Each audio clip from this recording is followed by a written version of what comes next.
चलिए शुरू करते हैं हम लोग फिर से नया सेशन। कुछ दिन से ब्रेक ले लिया गया था। फिर से हम लोग जो है 10 क्लास के एसएसटी पोर्शन में आ जाते हैं। एसएसटी, वो भी एसएसटी में क्या अभी करेंगे हम लोग, हिस्ट्री को। एसएसटी में हम लोग हिस्ट्री वाले भाग को कंप्लीट करेंगे। ठीक है, हिस्ट्री में हम लोग करेंगे यहाँ पे दूसरा चैप्टर एमसीक्यू। चैप्टर का नाम है समाजवाद एवं साम्यवाद। क्या है चैप्टर? समाजवाद और साम्यवाद, सोशलिज्म एंड कम्युनिज्म। देखिए, कई देशों में अभी कम्युनिस्ट पार्टी की सरकार है। उदाहरण की तरह हम लोग देख सकते हैं अपना पड़ोसी देश, भारत का पड़ोसी देश चीन, वहां पे कम्युनिस्ट पार्टी का सरकार है। रूस में कम्युनिस्ट पार्टी का सरकार है। इसी तरह से कई देश में कम्युनिस्ट पार्टी का सरकार है। तो हम लोग यहाँ पे बैकग्राउंड चेक करेंगे कि ये कम्युनिस्ट पार्टी का जो सरकार है इसका कॉन्सेप्ट क्या है, कोर कॉन्सेप्ट क्या है। इस चैप्टर में यही सब बताया गया है। और कहाँ से इसकी शुरुआत हुई, इतिहास के बारे में। ठीक है, आगे हम लोग देखिए ये रेलिवेंट किसके लिए है। 10 क्लास बिहार बोर्ड में 10 क्लास में दूसरा इतिहास के दूसरा चैप्टर में है। हर एक ईयर जो है इससे क्वेश्चन आए हैं। आप लोग यहाँ पर डाटा देख सकते हैं, आप लोग के सामने है ये डाटा। देखिए, सिर्फ इसी चैप्टर के बारे में बोला गया है। 2025 में ऑब्जेक्टिव में है 4 सवाल। ठीक है, लघु में है 1 सवाल, लघु 2 नंबर वाले। दीर्घ में इससे नहीं है, दीर्घ में नहीं है। दीर्घ में 2 बार आया है, 2023 में और 2017 में। लघु में लगभग हर एक साल आ ही जाता है। ऑब्जेक्टिव में भी कंटिन्यू आ रहा है, आप लोग देख रहे हैं। ये फर्स्ट शिफ्ट का है, ये पहला शिफ्ट का है। इधर से देख सकते हैं आप लोग, ये पहले शिफ्ट का है, ये पहले शिफ्ट का है। आगे चलते हैं सेकेंड शिफ्ट में। देखिए, सेकेंड शिफ्ट में भी पूछा गया है क्वेश्चन, 4 क्वेश्चन ऑब्जेक्टिव से। लघु उत्तरीय प्रश्न जो है 1 क्वेश्चन है। 2025 में सब्जेक्टिव से नहीं पूछा गया था, 2024 में पूछा गया था। आगे बढ़ते हैं हम लोग। इस तरह से देख सकते हैं कि समाजवाद एवं साम्यवाद ऑब्जेक्टिव के नजरिए से ज्यादा रेलिवेंट है। हम लोगों को ऑब्जेक्टिव पे ज्यादा फोकस करनी है। देखते हैं।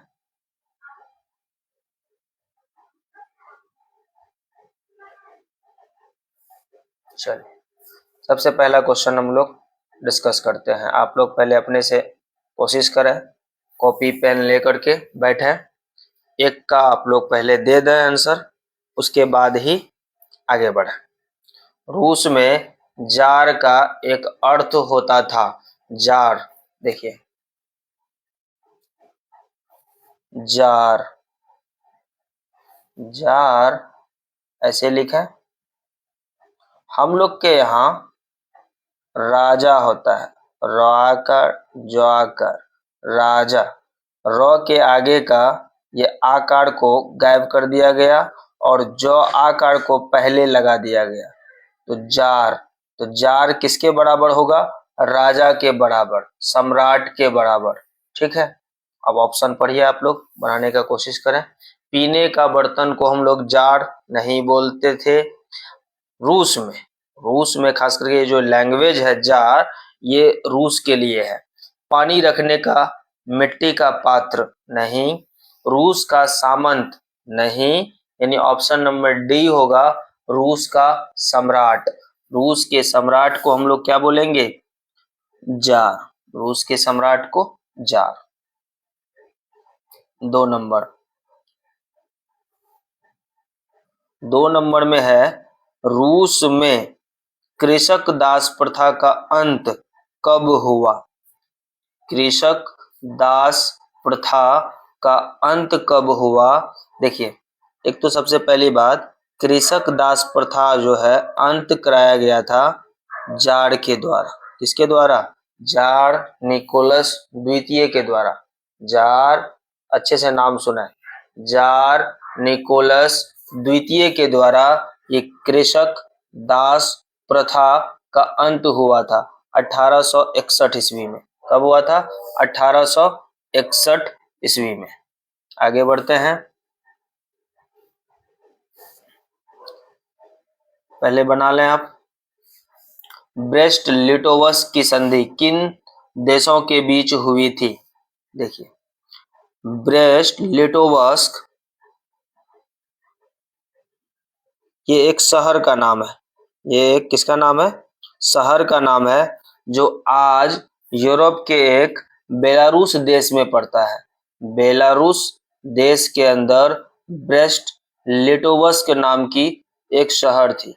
वहीं उस जगह पे ये संधि हुई थी, तो उस जगह के नाम पर उस संधि का भी नाम पड़ गया ब्रेस्ट लिटोवस्क। की संधि किन दो देशों के बीच हुई थी? ये हुई थी रूस और जर्मनी के बीच। रूस और जर्मनी के बीच ये ब्रेस्ट लिटोवस्क की संधि जो हुई थी, ये 1918 ईस्वी को हुई है। देखिए, 1917 में लेनिन के नेतृत्व में रूस में बोल्शेविकों की सरकार बन गई थी। अब रूस उस समय प्रथम विश्व युद्ध में शामिल था। प्रथम विश्व युद्ध में रूस की आर्थिक स्थिति बहुत खराब हो जाने के कारण 1917-18 के कार्यकाल में लेनिन ने ये प्रयास किया कि हमें प्रथम विश्व युद्ध से बाहर निकलना है।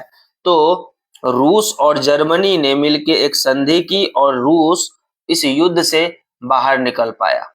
ठीक है, रूस अपना कुछ एरिया गवाया भी, जैसे कि आज का यूक्रेन का एरिया, लथविया, लिथुआनिया और पोलैंड का एरिया, ये सब एरिया जो है रूस जर्मनी को सौंप दिया था उस समय। आगे बढ़ते हैं। 4 नंबर में क्या है? निम्नलिखित में से किसे साम्यवाद के संस्थापक के रूप में माना जाता है? एक ही नाम है यहाँ पे, कार्ल मार्क्स। कार्ल मार्क्स को हम लोग साम्यवाद के संस्थापक के रूप में बोल सकते हैं। आगे चलते हैं। 5, साम्यवादी घोषणा पत्र के लेखक कौन है? साम्यवादी घोषणा पत्र के लेखक है, 2 नाम यहाँ पे है, कार्ल मार्क्स और एंगल्स। कार्ल मार्क्स और एंगल्स।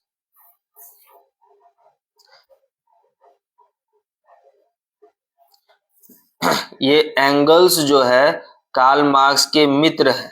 कार्ल मार्क्स के मित्र हैं। इन दोनों ने मिलके साम्यवादी घोषणा पत्र लिखा।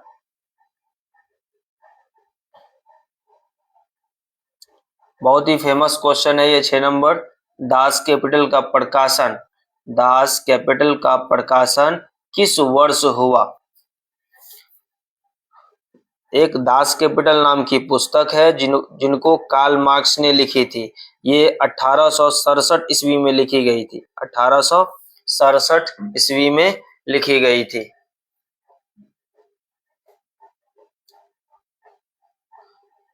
कार्ल मार्क्स का जन्म कहाँ हुआ था? कार्ल मार्क्स का जन्म हुआ था जर्मनी में। कार्ल मार्क्स का जन्म जर्मनी में। आसान सवाल है। आगे बढ़ते हैं। बोल्शेविक क्रांति कब हुई? बोल्शेविक क्रांति कब हुई? नवंबर 1917 को। नवंबर 1917 को बोल्शेविक क्रांति हुई थी लेनिन के नेतृत्व में। व्लादिमीर लेनिन के नेतृत्व में नवंबर 1917 को हुई थी बोल्शेविकों की क्रांति।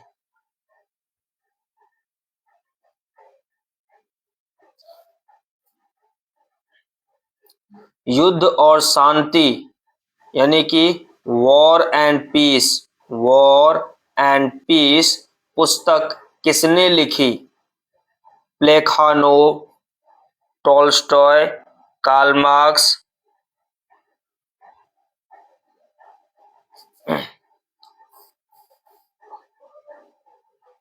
ये पुस्तक वॉर एंड पीस के लेखक हैं लियो टॉल्स्टॉय। लियो टॉल्स्टॉय, अच्छे से नाम याद रखें इसे। टॉल्स्टॉय का पूरा नाम है लियो टॉल्स्टॉय। कई बार ये क्वेश्चन पूछा जा चुका है। कार्ल मार्क्स की पुस्तक का नाम क्या है? देखिए, कार्ल मार्क्स ने 2 पुस्तक लिखी है। कार्ल मार्क्स के 2 पुस्तक का नाम क्या है?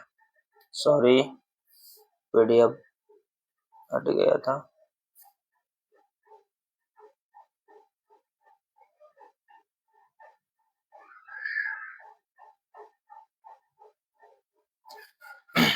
कार्ल मार्क्स की पुस्तक का नाम है दास कैपिटल और कम्युनिस्ट मैनिफेस्टो अर्थात बी ऑप्शन और डी सी ऑप्शन दोनों सही है। इसका ये मतलब है अकेले सी सही नहीं है, यानी बी और सी दोनों सही है।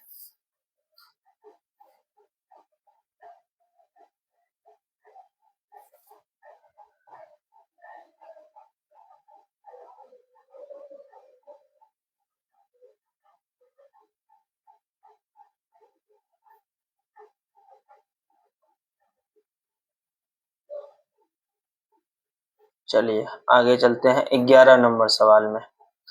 11 नंबर है, रॉबर्ट ओवन कहाँ का निवासी था? रॉबर्ट ओवन था ब्रिटेन का निवासी। कहाँ का? ब्रिटेन का निवासी था।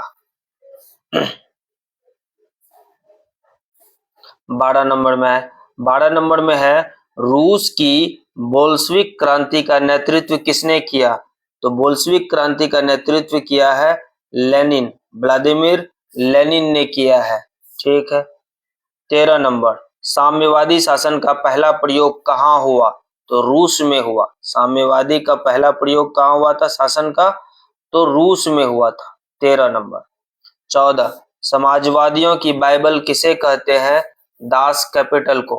कार्ल मार्क्स ने जो पुस्तक लिखी थी दास कैपिटल, उसे ही हम लोग कहते हैं समाजवादियों की बाइबल। आगे हम लोग लेते हैं 15 नंबर क्वेश्चन से।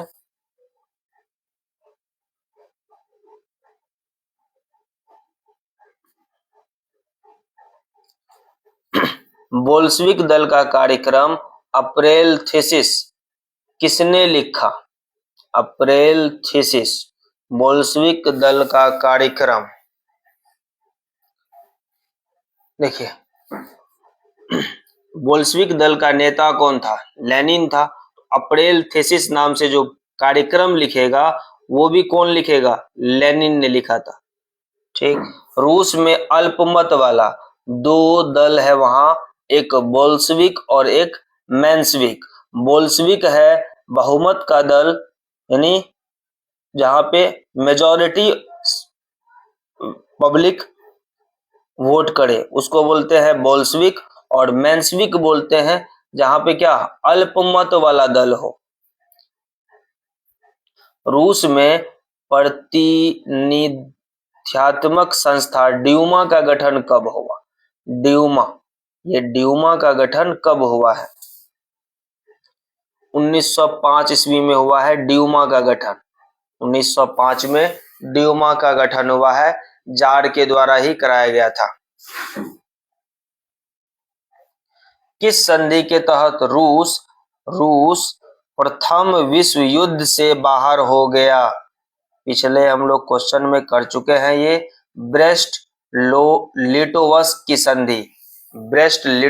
की संधि, ये संधि हुई थी जर्मनी और रूस के बीच। रूस प्रथम विश्व युद्ध से बाहर होना चाहता था और बाहर भी हुआ, लेकिन लॉस बहुत सारा एरिया हो गया इसका। वैज्ञानिक समाजवाद का जनक किसे कहते हैं? कार्ल मार्क्स को। वैज्ञानिक समाजवाद का जनक कार्ल मार्क्स को कहते हैं। उसके पहले के समाजवादियों को कहते हैं यूटोपियन समाजवाद। रूस की संसद को क्या कहते हैं? अभी अभी तो पीछे क्वेश्चन था ड्यूमा, ड्यूमा ये रहा ड्यूमा। 17 नंबर क्वेश्चन में ड्यूमा का गठन कहाँ हुआ, कब हुआ? तो 1905 में हुआ था। रूस के संसद को कहते हैं हम लोग ड्यूमा। रूस की संसद को हम लोग क्या कहते हैं? ड्यूमा। 20 तक हो गया है। 21 नई आर्थिक नीति किसने लागू की? नई आर्थिक नीति लागू किया था लेनिन ने 1921 ईस्वी में। नई आर्थिक नीति। लेनिन का उत्तराधिकारी कौन था? अच्छे से चार्ट को समझे पहले। जार, जार को हटा के केरेंस्की,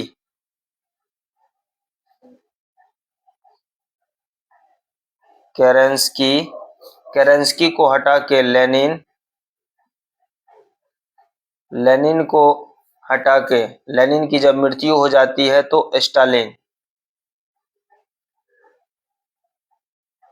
स्टालिन, स्टालिन की मृत्यु के बाद मिखाइल गोर्बाचेव, मिखाइल गोर्बाचेव।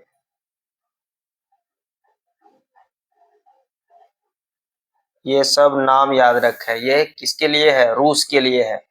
सबसे पहले राजा हुआ करता था जार, फिर केरेंस्की, फिर लेनिन, स्टालिन, मिखाइल गोर्बाचेव। ये क्रम है रूस में सत्ता का।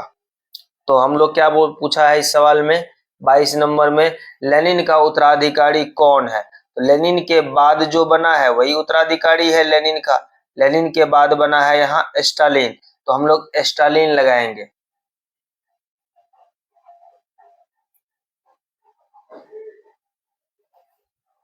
स्टालिन, ठीक है। 1919 में थर्ड इंटरनेशनल की स्थापना किसने की? 1919 में थर्ड इंटरनेशनल की स्थापना किसने की? लेनिन ने की। किसने की? लेनिन ने। 1917 की पहली रूसी क्रांति किस नाम से जानी जाती थी? पहली रूसी क्रांति हुई थी फरवरी महीने में और दूसरी रूसी क्रांति हुई थी नवंबर महीने में। आर्थिक नियोजन किसकी देन है? वही नई आर्थिक नीति किसकी है? रूसी क्रांति की। रूसी क्रांति।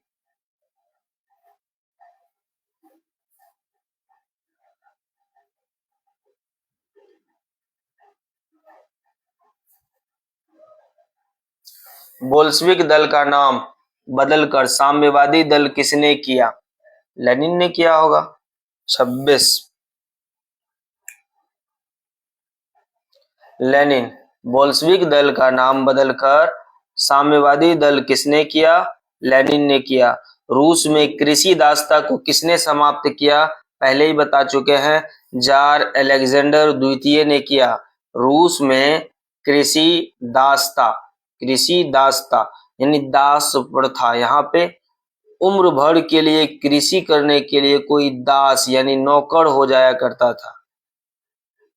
उस जार मतलब जार ने क्या किया? जार अलेक्जेंडर द्वितीय ने कृषि में दास को समाप्त किया। पेरेस्ट्रोइका और ग्लासनोस्ट की अवधारणा किसने दी? मिखाइल गोर्बाचेव ने दी। किसने दी? मिखाइल गोर्बाचेव ने। ग्रेगोरियन कैलेंडर जूलियन कैलेंडर से कितने दिन आगे है? पहले इसको समझें आप लोग, ये कैलेंडर क्या है। हम लोग जो अभी जनवरी फरवरी ये सब अभी कैलेंडर है हम लोग के पास में कि जनवरी 31 का होगा, फरवरी 28 या 29 का होता है, मार्च 31 का होगा, अप्रैल 30 का होगा। ये जो कैलेंडर का नाम है हम लोग जो लागू करके बैठे हुए हैं अभी, ये है ग्रेगोरियन कैलेंडर। इस कैलेंडर का नाम क्या है? Gregorian calendar. पहले चला करता था जूलियन कैलेंडर। पहले क्या चलता था? Julian calendar. यहाँ सवाल क्या है? ग्रेगोरियन कैलेंडर जूलियन कैलेंडर से कितने दिन आगे है? तो यहाँ पे आपको लोग को याद रखना है 13 दिन आगे है। जूलियन कैलेंडर 13 दिन पीछे है और जूलियन कैलेंडर से ग्रेगोरियन कैलेंडर 13 दिन आगे है। विश्व का पहला समाजवादी शासन स्थापित करने वाला देश, पीछे भी आ चुका है। इस क्वेश्चन का जवाब क्या होगा? रूस। रूस।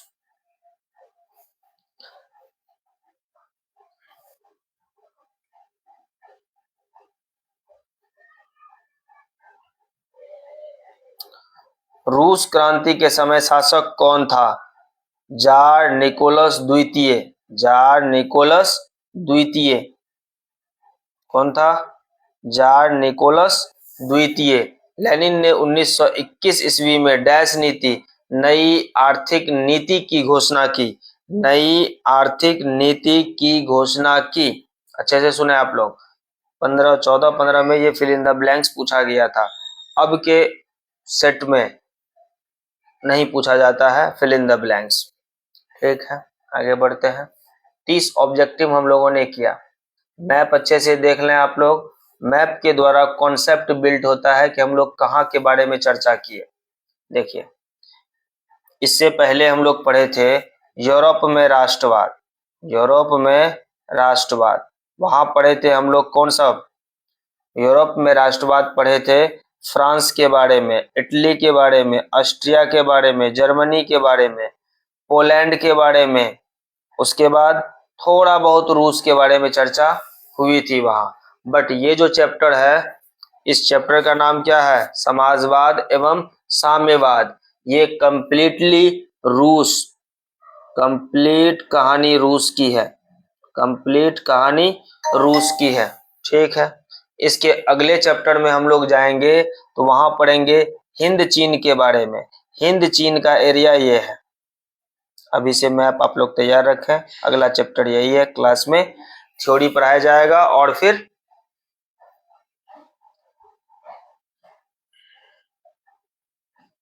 ऑब्जेक्टिव के लिए हम लोग आएंगे यूट्यूब पे।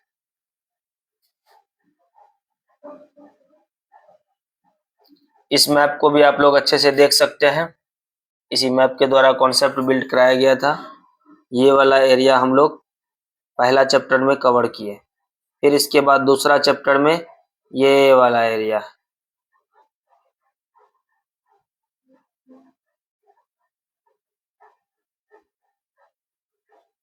ये वाला एरिया, ये पहला चैप्टर है और ये दूसरा चैप्टर है।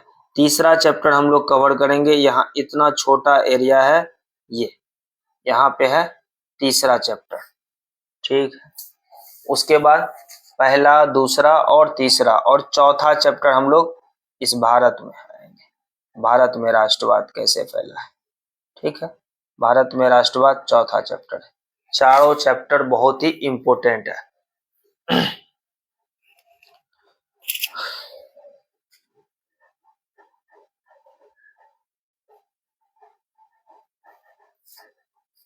बने रहें आप लोग इस YouTube चैनल पे। धीरे धीरे आप लोगों पे ही निर्भर है हम ग्रो करने के लिए। अगर अच्छे लगते हैं लेक्चर तो बराए मेहरबानी इस लेक्चर को आगे बढ़ाएं। किसी का भी अगर जरा सा भी हेल्प हो तो करना चाहिए, एक दूसरे की सहायता। ठीक है, थैंक यू, बाय बाय।